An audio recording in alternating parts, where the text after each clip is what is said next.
All right, we did it. Hey guys, it's Ted Bogert. Welcome back to the Ted Show.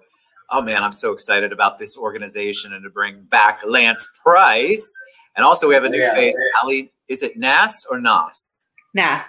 Nass. Ali Nass is here.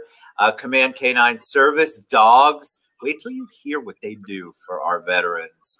It's absolutely amazing. Welcome to the show, Ali, and welcome back, Lance. How y'all doing today? Good. Thanks for having us. Great. Thanks for having us. Absolutely. All right. Lance, I'll start with you, and then you can maybe introduce Ali. Tell us a little bit about you, your journey, and then you know how you met, how you connected with Ali. Absolutely. I'm a 18-year medically retired veteran with PTSD, TBI, to name a couple of medical issues, and one of the helps that are provided through Service Dog is PTSD help, TBI for our stability and mobility. So I looked into getting a service dog. That's how I linked up with Ali, and Ali was with a different organization at the time, and things didn't go quite as planned. So we started talking, and that's how everything came about. We came about just recently in January, so very fresh out of the gate, and we want to let people know what we're doing because, like you said before we came on the air, is not many people are doing this, and why aren't they? And veterans deserve some more stability so they have the opportunity to go out in town and actually live life, because I know having a service dog helps you live life to the fullest, especially when you're paranoid of your surroundings. What a blessing. Thank you for sharing that, by the way, and thank you for your service. I mean that wholeheartedly. I have a great deal of respect for anybody who has served our country, and I'm very excited when anybody, regular citizens like now you, Lance, and you, Ali, actually do wonderful things for our vets. All right, Ali, tell us about you. It's not like you woke up one day and you had a Command K9 Service Barbie. You've had a journey coming up to this. Tell us a little bit about you. Absolutely. So growing up, I grew up with probably 20 dogs my whole life. So I really love the dogs. I grew up with having a passion for it. When I was 17, I enlisted in the Army. I was a military working dog handler for 4 years. I worked farm dogs, drug dogs. I was very blessed to do a bunch of Secret Service missions and train under various trainers and learn different techniques on how to train and learn the behaviors of a dog. I got out. I worked for a little while at the American Airlines Center in Dallas. I worked a bomb dog there, trained police dogs for a little while, but I have a pretty bad back injury from my time active duty, so I stopped doing that. And until COVID, I was working a bomb dog or drug dog at Port Canaveral on the cruise lines. In the midst of that time, I started my own dog training business, doing private dog training, and I trained a service dog for myself, and it was really, really helping me. He's actually on the couch back there. Amazing. He has given me such a better quality of life. I came out of the Army having at least 50 panic attacks a week. My back would give out on me. I couldn't hardly walk. Thankfully, my back injuries healed a little bit. I'm functional and able to train dogs, and I think it's actually helping me because I'm staying so mobile with it. In January, I had previously been working for a nonprofit for about a year and a half, and I decided to leave. I just wanted something different. Treated kind of poorly, and I really wanted to continue this mission because of how much better it helped my life. Veterans like Lance that had come with me, I reached out to them and was like, hey, I'm going to start my own nonprofit. I want to continue doing this. I want to continue doing free service dog training for disabled veterans, and most of the veterans stayed with me, and to date we've had either currently in training or graduating 27 veterans since January. Wow. Yeah. All right. First of all, thank you for your service as well. Greatly appreciated. I have to ask, because a lot of people ask this question. We hear about service dogs. Explain a little bit of the science behind that, or the connection, or the emotional part, because I think people think, oh, well, they just need a pet in their lives. It's much more than that. It's not This is a relationship. This is something you train them to do and to recognize. So tell them a little bit about the process and how it actually helps a vet with PTSD or other issues that they're dealing with. So with a service dog, once they're properly trained, they're considered medical equipment. They're so essential to somebody's life that it's as if you have a prosthetic leg, a wheelchair. They become vital to the veteran's life. We teach extensive, basic, advanced off-leash obedience. We do public access training to where the dog is extremely obedient. Anywhere you go, when the veteran needs them, the dog's there. We do mobility, PTSD, diabetic response, retrieval, blocking, bracing, hearing alert, seizure alert, pretty much. So how I do my training is the veteran comes to me. If they already have a dog, as long as it's not aggressive, skittish, fearful, or high anxiety, I'll teach them how to teach their dog. If they don't have a dog, I'll find them a dog and do the same thing as long as it has the criteria. It's amazing. It becomes their best friend. It's not just, a pet. I had somebody ask me the other day, well, why is this a service dog? Why can't I pet him? I said, because he's working. People might not see what he's working, but like with PTSD, something, they might have a flashback, or they might have a panic attack, or they might be going in a real bad depression, or, scared that something's going to happen. And their dog is their best friend. Their dog, I'll teach blocking. So if people rush up on them, they can just turn, look behind them. The dog goes behind them and acts as a barrier to kind of give them that sense of protection. I teach veterans how to use their dogs to come out of those moments and focus completely on the dog. Something as simple as staring in a dog's eyes for 10 seconds releases dopamine in your brain. That'll help settle you down. It's mobility. So with me, when my back's real flared up, I can't really bend down to pick up.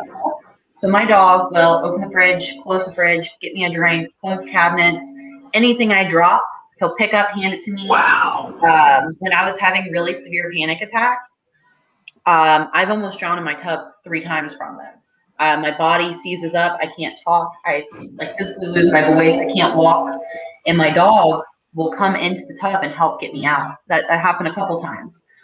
He'll run straight across the house and go get medication for me, bring me my bag. And those are things that have been specifically trained for me.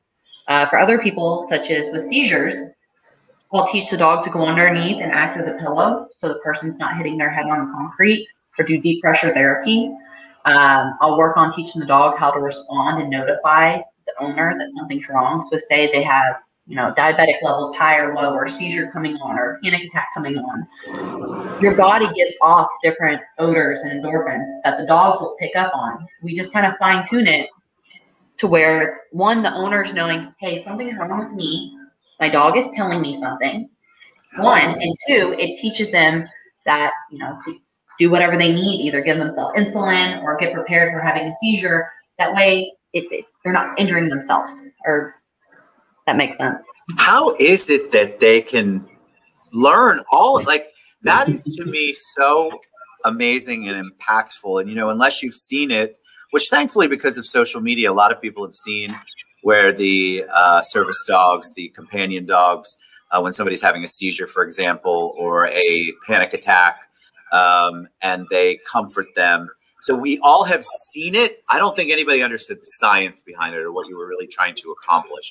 It's a training that you have to do. Even though I believe dogs have this innate ability to sense that, they still need to know what to do with it and how to physically take it and implement something to help. They know something's wrong. I can tell you, my dogs know when I'm sick. They just do. It just is what it is. They have, we're connected on a level. So if you're training them to be super fine tuned and understand how to respond to a certain odor or action, that is absolutely life changing for anyone, let alone these vets. How about you, Lance? Tell us, tell people, explain a little bit, if you don't mind. TBI is traumatic brain injury, by the way, for those people who don't know what that is. And PTSD, childhood survivor, not a military survivor. So kudos to you guys. That is a thing to deal with. I understand it on a different level. And so you look for the comfort. You add that together with the panic attacks and everything else, a service dog can actually give you back your life, or at least parts of your life that you have been missing for a long time. Talk about that, Lance, a little bit. Absolutely. I've had a dog bring me out of my nightmares. I've had a dog comfort me when I'm close to the edge. This is a previous service dog, and we're working on getting me a new service dog because mine has gotten a little old. And that's another thing with the breeding program that Allie's looking at. I'm looking at getting one of the chocolate labs myself for my own service dog. But in a real severe part of my PTS issues with the traumatic events, waking up in the middle of the night and all that kind of stuff, just to have a companion that was always there and no judgment, because no matter how much someone loves you, when you're waking up in the middle of the night every night and they're not getting sleep either, it gets a little antsy. But the dog's always there and was always there to comfort and to be there. And also, I mean, as Allie had mentioned, mobility.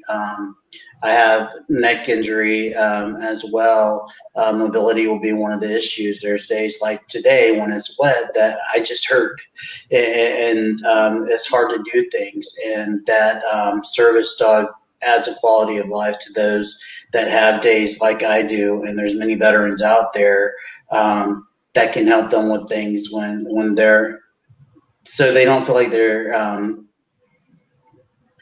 vulnerable. Because I say that a certain way because veterans hate feeling vulnerable because you're taught not to be. And yeah, I think I answered your question.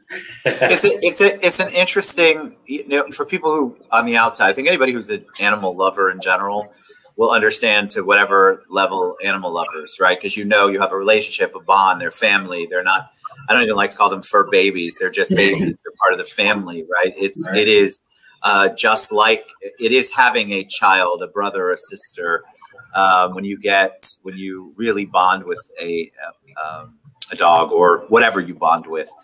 But I think that provides comfort. People don't realize it. So it's not that much of a leap, guys. You guys know how you feel if you're not a service dog and you have a regular dog. And let's say, and you know how they make you feel when you come in, you've had a rough day, you're not feeling good. You pet your dog. If you've done any research, stare in their eyes. It's the dopamine. There's just so much positive with our animal family.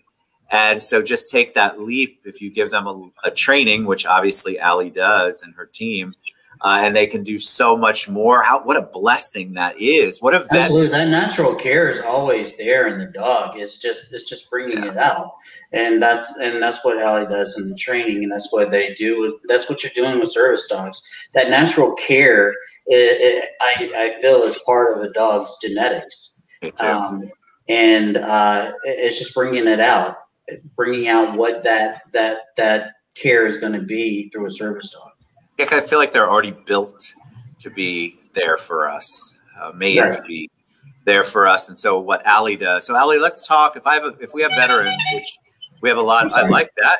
That is a good ringtone. We have veterans out there or family of veterans who are like, God, this is exactly what I need.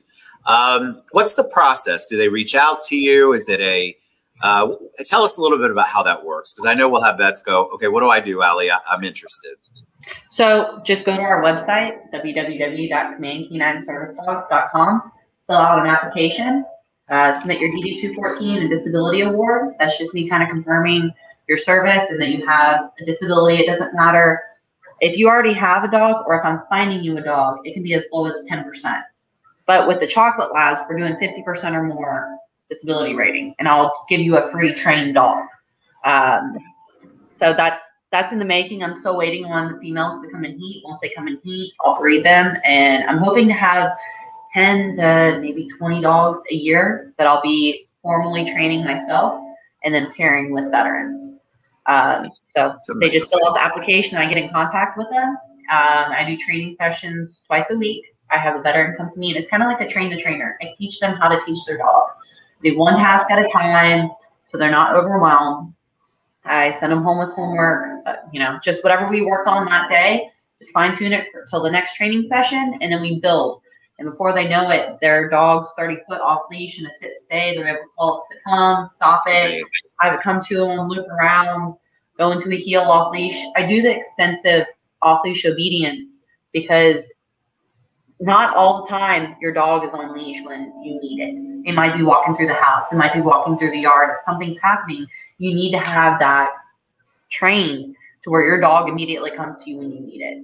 And then we just continue on with training. And our task training, I don't just do a generic like cutter training for every single dog. I sit down and talk to each veteran. I'm like, okay, what disabilities do you have? What would make your life better? What would help you? What can I teach this dog to do that would make it just a little bit easier for you to get through the day? And then we go from there, and I do whatever training task-wise that would help the vet specifically. All right, so tell people how we're going to get to the website is scrolling across the bottom. What can we do to help you as a nonprofit? What can we do to embrace you, to fundraise, to get involved? I'll have people who are allies, who are big proponents of anything veteran services and giving back that will ask me that question. Absolutely. If I can go first, and Allie can add anything that I might miss there, Ted. But we have some great things coming up in May. May 1st, we're going to be at the Cycle Bar in Lake Nona. If you want to come out and meet us from 3 to 6 p.m. We're going to be in Paws in the Park the following weekend, which I believe is the 8th, and that's at Lake Eola Park, I believe. Yes. And the big event that we really need your support at, and would really love for you to get there, is our first big event that we're having as Command K9 Service Dogs, and that's a barbecue and raffle at Pitmasters Barbecue in DeLand. And the more we can get out there, the better. We have rifles for raffle. We have multiple things for raffle. We have handmade by veteran, handmade wooden flags by veterans. That's for raffle. Some beautiful items that'll be out there, and we'll be there from 5 p.m. and just come out and show your support and meet the dogs and give us some love. Donations always help. Right now, that's what's keeping us going is donations, and so far it's been great, and the community has been great. Oops. Can they do that on command9servicedogs.com? Can they make the donations there? Limited donations. I think it's like $50, but we need sponsors to help us with our dogs. We're ranging from $10,000 to $25,000 per dog. That's our cost. That's training costs. That's equipment. My goal is a veteran to come to us. Obviously, all their training's free, but I want to give them leash, collars, harnesses, crates, a bag of dog food. I want to be able to give them everything that they need for this dog to be able to start out correctly. So all of that costs money.